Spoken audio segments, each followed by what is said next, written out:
I offer this podcast freely. Your support really makes a difference. To make a donation, visit reneemckenna.com.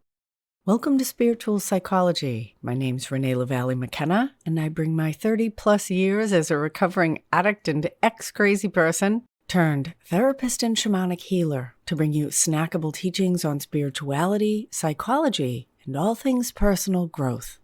And today I want to talk about delayed grief, or what's sometimes known as complex grief, although I think grief is always complex.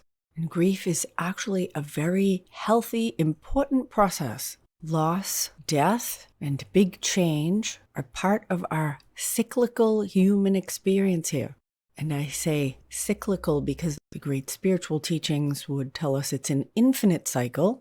But even within a human life, at least one deeply lived, there are many cycles of birth and death, of endings and new beginnings.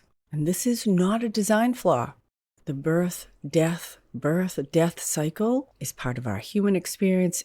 It can be seen throughout the natural world, and allowing ourselves to be changed by the deeper wisdom of this flowing cyclical system is imperative for our mental, emotional, spiritual, and even physical health. In fact, the healing process of grief is a process that leads to deep acceptance and the change, transformation, and adaptation that we are called into in the ever-changing configurations of our life. In fact, the difference between grief and loss is that transformational, even digestive process that changes us, matures us, and brings us into peace and acceptance. With loss, we may come to acceptance quickly. With grief, there may be resistance to accepting the loss, denial, anger, guilt and blame, fear. And these can all be part of the digestive juices, the bile and enzymes that are trying to make sense of loss. And death is one of our greatest teachers in life. And the more deeply we surrender and submit ourselves to it and allow our own natural grief process, the more smoothly and completely we can heal. And grief is an emotional, mental, and spiritual process. The death of a loved one or a great loss always calls into our reality, our own imminent mortality, and the impermanence of all things.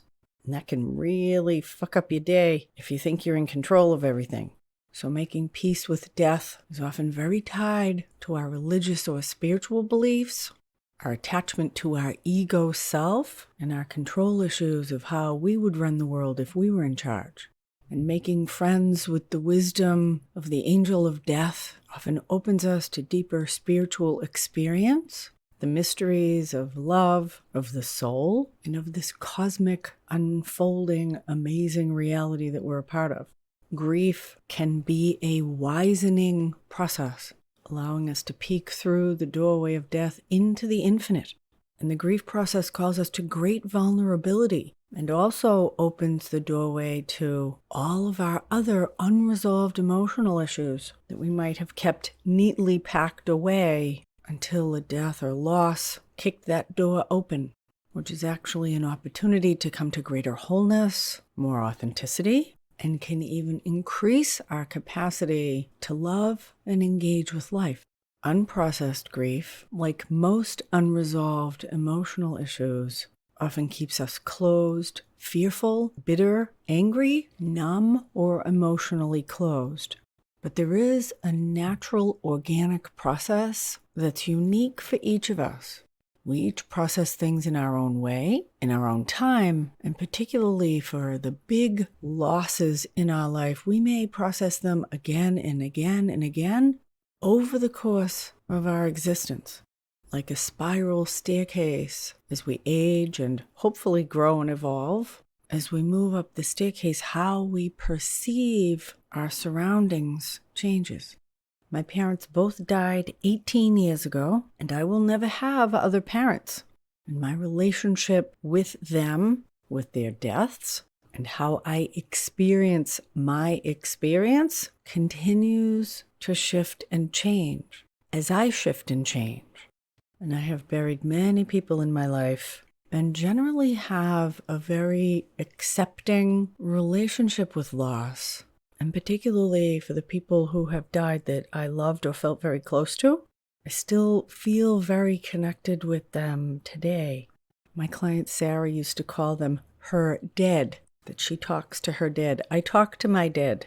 I can feel them. Sometimes they come to me in dreams.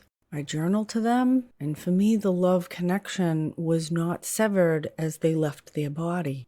And I don't know what happens after I leave my body, but there seems to be some evidence that I may connect with them more directly again in the next realm. I've worked with many clients working with their dead. We have much more access to the spirit world than most of the lore in our culture would suggest. Honestly, I work with the dead all the time in my practice.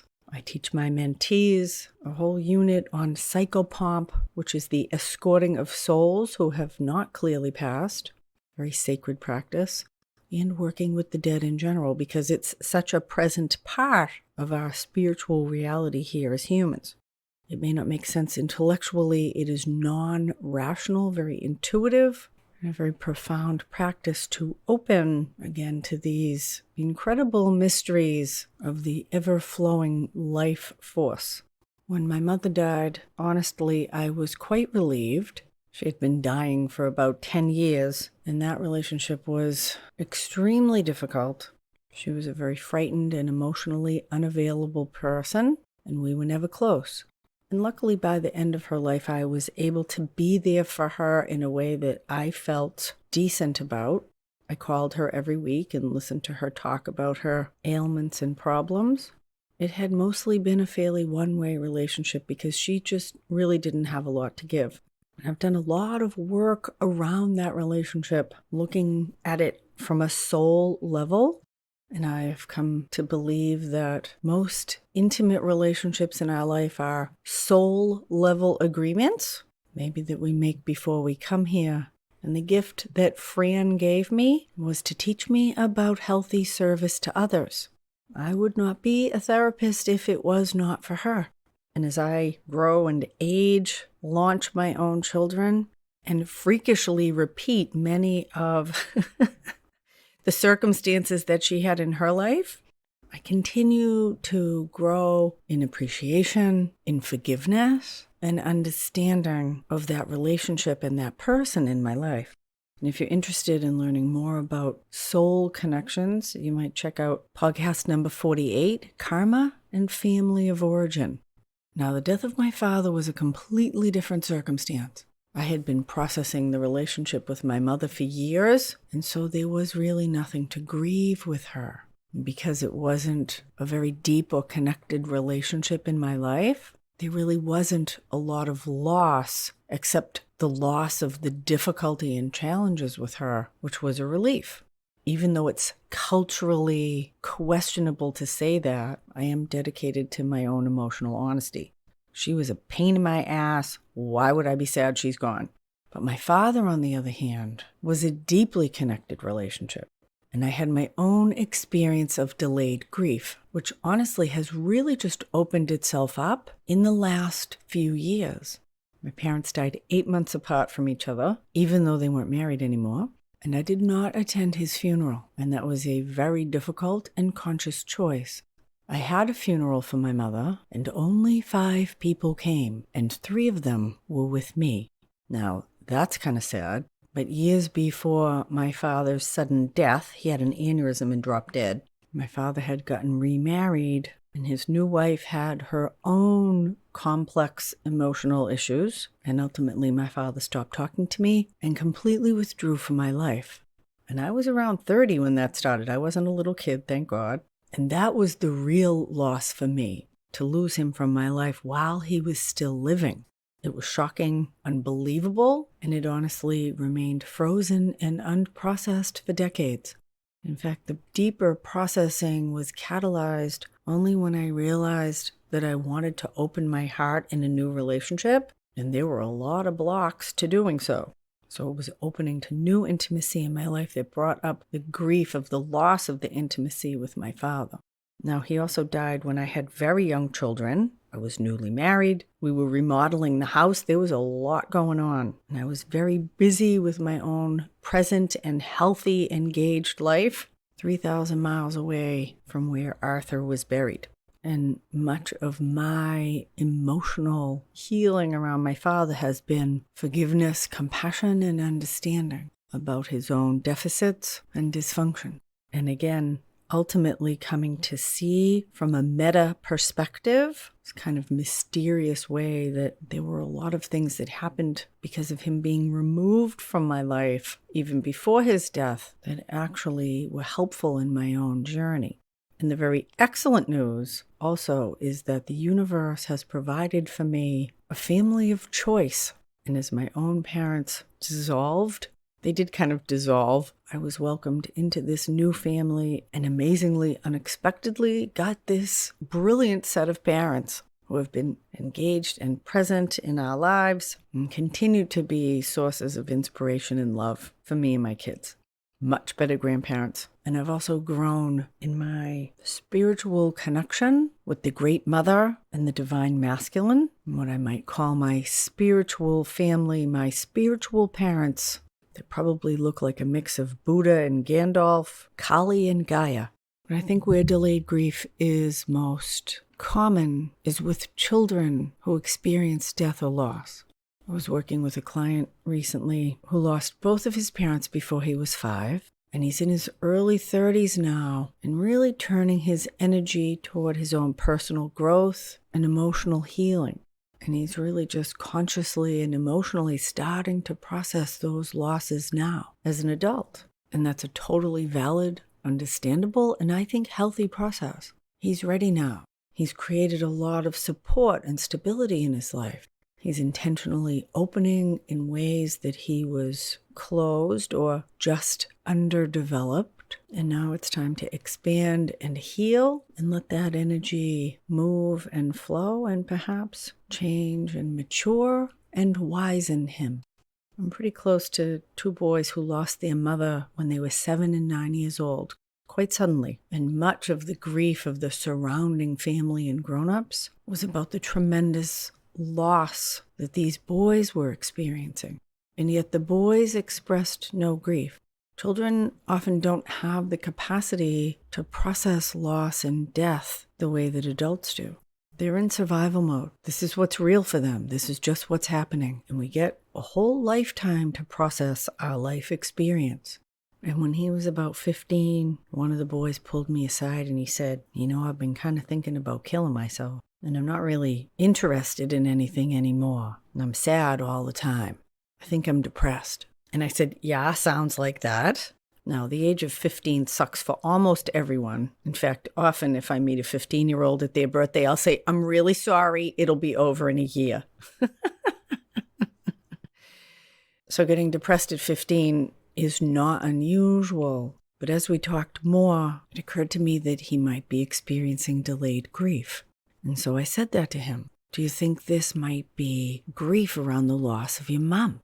It was a completely novel idea. And I told him, grief is this digestive process and it often has its own timing. Our psyche has a wisdom of its own, and it might be time for this to come up. And grief can look a lot like depression, particularly if we aren't engaging in the more vulnerable feelings directly. Depression is about suppression or pressing down often of our deeper truth, of our emotional or spiritual self. And when we can turn toward ourselves, make room for our feelings, be curious and compassionate, begin to talk about our secret thoughts and inner experiences, we bring some light and air into those mucky places and it can start to turn into compost. And so I asked the boy if it was okay if I shared our conversation with his dad, and he said yes. And so I suggested to the father, you might want to have more conversations about their mother and about their mother's death. Because one of the things the boy asked me was, did you know her? Do you know things about her? I do think about her. And unfortunately, I didn't have a lot of information to share because I wasn't close to her. But it opened up this larger family conversation. The depression began to lift and the grief process began to flow. And I'll tell you, that boy is 18 and he's killing it right now. And his younger brother has his own process. He's talked about it a little, but we each have our own soul's timing. And when we're open and willing to align ourselves with soul-level wisdom, then we can trust that process. But if we're medicating it with drugs and alcohol, with distraction, if we're caught in patterns of dysfunction that keep us emotionally closed, compartmentalized, or compressed, then that natural healing digestive process may be interrupted, or it may be frozen. I have a client who came to me in her mid-50s. Her mom had died 20 years before, and every time she thought about her, she broke down crying. And I would call that frozen grief. Margie was frozen in the grief process. She never moved through it. When leaves fall from the trees, the water and wind, sun and weather, the little insects turn them into compost. Rich soil, that's what moving through the grief process can do. Turn us into rich and fertile soil when we participate with it fully. But she got frozen in the sad part, stuck in a place of loss, holding on. She's also not surprisingly a hoarder in her own way, has a lot of trouble letting things go, which means there's not room for new things to come into her life. And she was really willing to do the work. So we did a series of sessions, this really transformational tool based on a practice called lifespan integration. And she was able to shift, come to a different place in her relationship with her mother. She's not crying anymore, still struggling with letting go of her physical stuff in her house. But she was willing to turn and face and get some movement into this frozen grief process. And so, although death and loss are certainly sad and difficult, they are a part of a human life and an avoidable and perhaps even essential part of our emotional, relational, and soul-level experience here. And so, however we process our grief, it is important to process it, to allow ourselves to be changed by it, perhaps even strengthened, softened, wizened, and made more resilient by the ultimately healing process of grief. Thank you so much for listening. If you like this podcast, perhaps share it with a friend, subscribe, or leave a good review on iTunes. If you'd like to do some deeper processing of your own inner work, shoot me an email, info@reneemckenna.com. Set up a free discovery call. Check out my free live sessions on Insight Timer each month. There's a link in the show notes. And thanks as always to my supporters on Patreon and through this podcast. Blessings on your path until we meet again. This is Renee McKenna for Spiritual Psychology.